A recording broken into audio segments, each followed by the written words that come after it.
नमस्कार मुंबईकर, मी तुम्हाला सगळ्यांना खूप महत्त्वाचा संदेश देण्यासाठी आले। मुंबईत पावसाळा सुरू झालाय आणि त्यामुळे मलेरिया आणि डेंग्यूचा धोका वाढला। मलेरिया आणि डेंग्यू या रोगांचे प्रमुख वाहक म्हणजे मच्छर।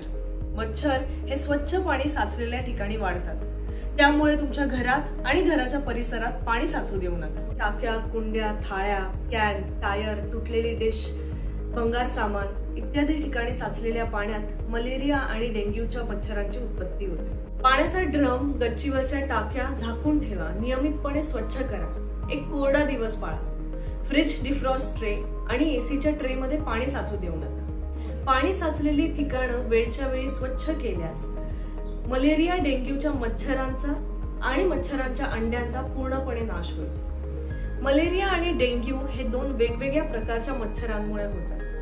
मलेरिया हा मादी एनोफिलिसच्या चावण्यामुळे होतो, तर डेंग्यू हा एडिस मच्छरापासून पसरतो। या दोन्ही रोगांची लक्षणं जाणून घेणं आवश्यक आहे। लक्षात ठेवा, कोणताही ताप अंगावर काढू नका। ताप आल्यास आपण मनपा दवाखान्यात, महानगरपालिकेच्या दवाखान्यात किंवा बीएमसी रुग्णालयात मोफत तपासणी करा आणि डॉक्टरांच्या सल्ल्याने औषधोपचार नियमितपणे पूर्ण करा। अधिक माहितीसाठी मुंबई अगेन्स्ट डेंग्यू हे ॲप डाउनलोड करा आणि बीएमसी सोबत म्हणा, भाग मच्छर भाग।